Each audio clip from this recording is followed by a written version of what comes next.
Dear student, आज का हमारा टॉपिक है chlorides of period third element. इससे पहले हमने पिछले लेक्चर्स में थर्ड पीरियड के एलिमेंट के ऑक्साइड्स पढ़े थे। अब ये अगला टॉपिक है जिसमें हम थर्ड पीरियड के एलिमेंट्स के क्लोराइड्स पढ़ेंगे। क्लोराइड्स क्या होते हैं? The binary compound of chlorine, यानी क्लोरीन के जो बाइनरी कंपाउंड्स होते हैं।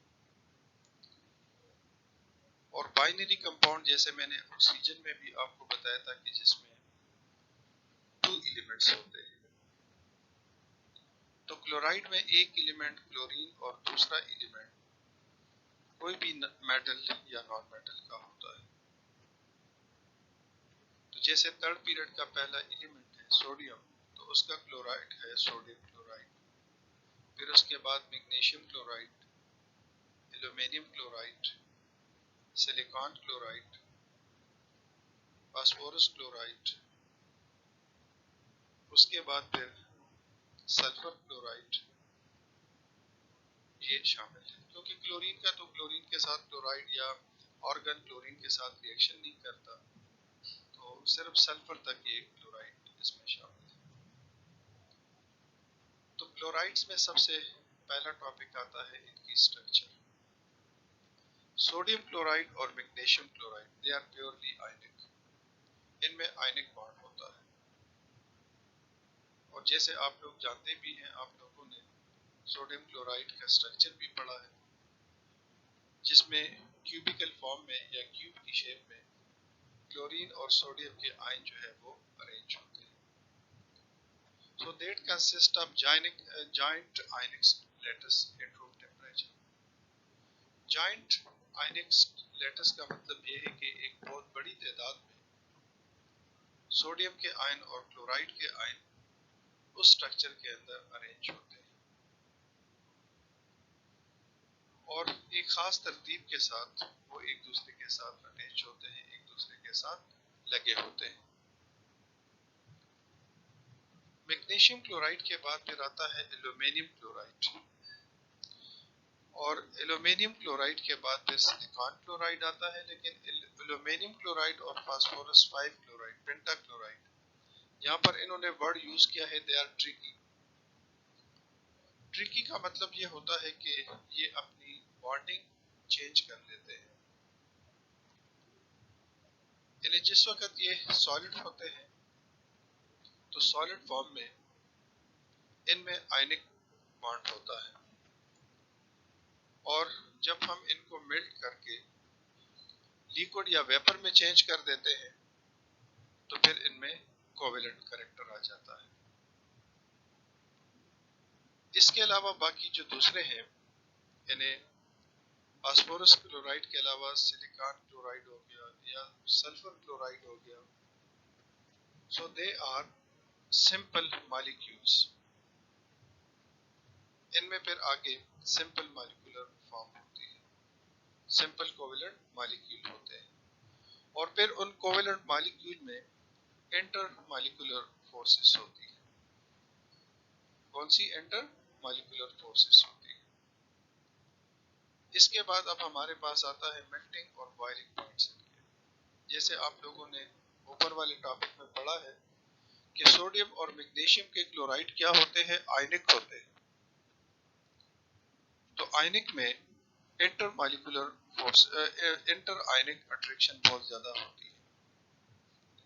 इसी वजह से इन आयंस की अट्रैक्शन को ब्रेक करने के लिए बहुत ज्यादा हीट एनर्जी चाहिए।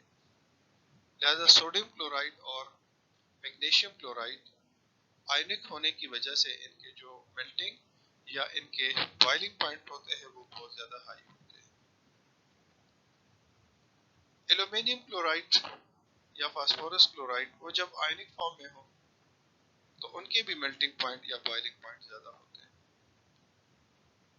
लेकिन आयनिक सॉलिड से जब वो लिक्विड में चेंज होते हैं तो उनमें आयनिक फोर्सेस होती है, तो मेल्टिंग पॉइंट ज्यादा होता है। लेकिन जिस वक्त वो फिर लिक्विड हालत में चेंज हो जाते हैं तो फिर उनके बॉइलिंग पॉइंट कम होते हैं। इसी तरह सल्फर का क्लोराइड उसमें भी इंटरमॉलिक्यूलर फोर्सेस वीक होती है। सिलिकॉन क्लोराइड में भी इंटरमॉलिक्यूलर फोर्सेस वीक होती है, लिहाजा इनके जो द रेस्ट आर लिक्विड और लो बॉइलिंग पॉइंट सॉलिड्स। यानी एल्यूमिनियम क्लोराइड तक, फास्फोरस क्लोराइड तक ये सॉलिड होते हैं, लेकिन उसके अलावा बाकी या तो वो लिक्विड है या लो बॉइलिंग पॉइंट सॉलिड्स होते हैं। Leaving aside the aluminum chloride and phosphorus chloride case, where the situation is quite complicated. Complicated का मतलब है कि जब वो आयनिक फॉर्म में हो तो उनके मेल्टिंग, सॉलिड फॉर्म में हो तो उनमें आयनिक बॉन्ड पाया जाता है, तो आयनिक बॉन्ड की वजह से उनके जो मेल्टिंग या उनके जो बॉइलिंग पॉइंट्स है वो काफी हाई होते हैं, अट्रैक्शन उनमें ज्यादा होती है। लेकिन जब वो भी लिक्विड में चेंज हो जाते हैं तो उनमें फिर इंटरमॉलिक्यूलर फोर्सेस आ जाती है, जिनको हम वंडरवाल डिस्पर्शन फोर्सेस कहते हैं, या वंडरवाल्स, या सिंपल हम इनको डिस्पर्शन फोर्सेस भी कहते हैं, जो कि सबसे वीक इंटरमॉलिक्यूलर फोर्सेस होती है। लिहाजा ये बाकी जितने एल्यूमिनियम क्लोराइड या फास्फोरस क्लोराइड के बाद जितने भी हैं क्लोराइड्स, तो उनके मेल्टिंग या उनके जो बॉइलिंग पॉइंट्स हैं वो बहुत ज्यादा कम होते हैं, क्योंकि आयनिक बॉन्ड के मुकाबले में जो इंटरमॉलिक्यूलर फोर्सेस है वो वैसे भी बहुत ज्यादा वीक होती है। लेकिन फिर इंटरमॉलिक्यूलर फोर्सेस में वंडरवाल फोर्सेस सबसे वीक होती है, लिहाजा उनके जो मेल्टिंग या उनके जो बॉइलिंग पॉइंट्स है वो सबसे कम होते हैं। अगला टॉपिक हमारे पास आता है इसमें प्रॉपर्टी ऑफ क्लोराइड्स में इलेक्ट्रिकल कंडक्टिविटी। इलेक्ट्रिकल कंडक्टिविटी का मतलब यह है कि जो सोडियम और मैग्नीशियम क्लोराइड है, अगर ये सॉलिड फॉर्म में है तो इनके आयन जो है वो बहुत स्ट्रांगली हिल्ड होते हैं, लिहाजा ऐसी हालत में आयंस फ्री नहीं होते, आयंस अलग नहीं होते, तो सोडियम क्लोराइड और मैग्नीशियम क्लोराइड आयनिक होने के बावजूद सॉलिड फॉर्म में नॉन कंडक्टर होते हैं, इलेक्ट्रिक करंट पास नहीं करते। लेकिन जिस वक्त हम सोडियम क्लोराइड को या मैग्नीशियम क्लोराइड को वाटर में डिसॉल्व कर लेते हैं, या इनको हम वाटर में डिसॉल्व कर लेते हैं, या इनको हम मोल्टन फॉर्म में लेके आते हैं, इनको हम मेल्ट कर ले, लिक्विड फॉर्म में लेके आते हैं, तो फिर करंट पास होता है, जिसके बाद इलेक्ट्रोलाइसिस का रिएक्शन होता है। और इलेक्ट्रोलाइसिस का मतलब ये है कि पॉजिटिव आयन जो है वो कैथोड की तरफ जाकर रिएक्शन कर लेते हैं, और नेगेटिव आयन जो है वो एनोड की तरफ जाकर रिएक्शन कर लेते हैं। क्योंकि इलेक्ट्रिक करंट अगर किसी आयनिक कंपाउंड में पास होता है तो that is due to the moment of ions की वजह से, और इलेक्ट्रोड पे जाकर बाकायदा ये आयंस रिएक्शन करके इलेक्ट्रिक करंट पास कर लेते हैं। इस पूरे प्रोसेस को हम इलेक्ट्रोलाइसिस कहते हैं। एल्यूमिनियम क्लोराइड और फास्फोरस क्लोराइड में जब ये सॉलिड होते हैं तो आयंस पर मुश्तमिल होते हैं, लेकिन वो आयंस फ्री नहीं होते, वो आगे मोमेंट नहीं कर सकते, लिहाजा सॉलिड में ये नॉन कंडक्टर होते हैं। और इनका थोड़ा सा डिफरेंट मामला है कि जब हम इनको वेपोराइज कर लेते हैं या लिक्विड की हालत में चेंज कर लेते हैं तो ये अपनी बॉन्डिंग चेंज करते हैं, ये फिर कोवेलेंट बॉन्ड बना लेते हैं। तो कोवेलेंट में वैसे भी आयंस नहीं होते और ना फिर फ्री इलेक्ट्रॉन इनके पास भी नहीं होते, so they do not conduct electricity. यानी उसके बाद एल्यूमिनियम क्लोराइड, फास्फोरस क्लोराइड, या उसके बाद अप टू सल्फर के क्लोराइड तक जितने हमारे पास आते हैं ये नॉन कंडक्टर होते हैं। और क्यों नॉन कंडक्टर होते हैं? Because they do not have any ion या एनी मोबाइल इलेक्ट्रॉन। जैसे मेटल में बिजली पास होती है मोबाइल इलेक्ट्रॉन की वजह से, आयनिक कंपाउंड में बिजली पास होती है मोबाइल फ्री आयंस की वजह से। लेकिन जो फास्फोरस से लेकर आगे, एल्यूमिनियम से लेकर आगे जितने भी हैं, तो इनमें ना मोबाइल इलेक्ट्रॉन्स होते हैं और ना ही मोबाइल आयंस होते हैं, तो इसी वजह से वो फिर नॉन कंडक्टर होते हैं। In as a whole sodium chloride और मैग्नीशियम क्लोराइड कंडक्टर हैं, लेकिन वो भी एक्वस सॉल्यूशन की फॉर्म में या फिर वो मोल्टन फॉर्म में। और इसके अलावा बाकी जितने क्लोराइड्स हैं दे आर नॉन कंडक्टर, वो किसी भी हालत में इलेक्ट्रिक करंट जो है वो पास नहीं करते। Reaction of chloride of period third element अब इनके हम रिएक्शन पढ़ेंगे। रिएक्शन में ये कि सबसे पहले reaction with water, sodium and magnesium chloride just dissolve in water. Dissolution और चीज होती है और रिएक्शन जो है वो और चीज है। डिसोल्यूशन में ये होता है कि या सॉल्युबिलिटी में ये होता है कि आयनिक कंपाउंड के आयन स्प्लिट होते हैं और वाटर के मॉलिक्यूल उन पॉजिटिव या नेगेटिव आयंस को अपोजिट पोल से आकर सराउंड करते हैं। इस प्रोसेस को हम हाइड्रेशन कहते हैं। हाइड्रेशन, जिसमें आयनिक कंपाउंड वाटर में डिसॉल्व होकर पॉजिटिव और नेगेटिव आयन प्रोड्यूस करता है और फिर वाटर के मॉलिक्यूल जो है वो इन पॉजिटिव आयंस को या नेगेटिव आयंस को सराउंड कर लेते हैं।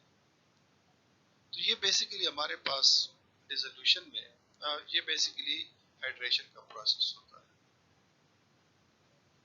और एक वो होता है कि जिसमें बाकायदा ये आयन वाटर के मॉलिक्यूल को स्प्लिट करके उसके साथ रिएक्शन कर लेते हैं। यानी जो आयनिक कंपाउंड के पॉजिटिव आयन है वो वाटर के मॉलिक्यूल को स्प्लिट करके हाइड्रोक्सिल आयन के साथ रिएक्शन कर लेता है और नेगेटिव आयन जो है वो वाटर के मॉलिक्यूल के स्प्लिट होने के बाद हाइड्रोजन आयन के साथ रिएक्शन कर लेता है। तो ये टॉपिक आप लोगों ने फर्स्ट ईयर में भी पढ़ा है हाइड्रोलाइसिस के नाम से। तो इनमें बाज आयन हाइड्रोलाइसिस करते हैं और बाज आयन जो है वो हाइड्रोलाइसिस नहीं करते। जिन आयन की चार्ज डेंसिटी ज्यादा होती है, चार्ज ज्यादा हो, साइज कम होता है, अट्रैक्शन की पावर, पोलराइजेबिलिटी ज्यादा हो, अट्रैक्शन की पावर ज्यादा हो, जो आयन ज्यादा ताकतवर होते हैं वो वाटर के कोवेलेंट बॉन्ड को ब्रेक करके रिएक्शन कर लेते हैं। लेकिन जिन आयन की चार्ज डेंसिटी कम होती है, जैसे सोडियम आयन है, मैग्नीशियम आयन है, तो ये वाटर में स्प्लिट हो जाते हैं, यानी ये पॉजिटिव नेगेटिव आयन बना लेते हैं। लेकिन उन आयंस की, सोडियम और मैग्नीशियम आयंस की कंपैरेटिवली चार्ज डेंसिटी कम होती है, लिहाजा फिर ये वाटर को स्प्लिट नहीं कर सकते, वाटर के साथ हाइड्रोलाइसिस या रिएक्शन नहीं कर सकते। तो इनके इर्द गिर्द वाटर के मॉलिक्यूल फिर आकर इनकी हाइड्रेशन कर लेते हैं। इसमें आप देखें कि sodium chloride simple ionic compound है, जिसके स्ट्रक्चर में सोडियम के आयन, ये रेड कलर के सोडियम के आयन होते हैं, ये ग्रीन कलर के क्लोराइड आयंस होते हैं।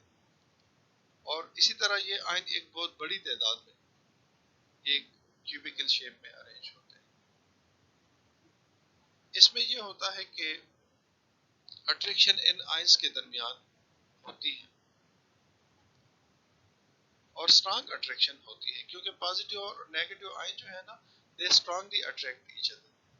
The strong attraction between the positive and negative ion need a lot of heat energy to break, and so sodium chloride has high melting and boiling point. It does not conduct electricity in solid state. क्योंकि solid state में तो जैसे मैंने पिछले topic में structure में भी बताया कि solid में क्या होगा, solid में तो इनके आयंस बहुत टाइटली हेल्ड होते हैं, बहुत फॉर्मली हेल्ड होते हैं, वो तो इलेक्ट्रिक करंट पास नहीं करेंगे। लेकिन जब हम वाटर में इनको डिसॉल्व कर लेते हैं तो फिर ये इलेक्ट्रिक करंट जो है वो पास कर लेते हैं और इनकी सिंपल डिसोल्यूशन होती है। और सिंपल डिसोल्यूशन भी ऐसी होती है कि जैसे आप लोगों ने फर्स्ट ईयर में पढ़ा है कि वाटर के मॉलिक्यूल को ये स्प्लिट नहीं कर सकते, सिंपल डिसोल्यूशन होती है, तो वाटर जो है वो न्यूट्रल रहता है। ठीक है ना, तो ये चीज आपने ज़हन में रख लेनी है। इसके बाद आप देखें हमारे पास आता है मैग्नीशियम क्लोराइड।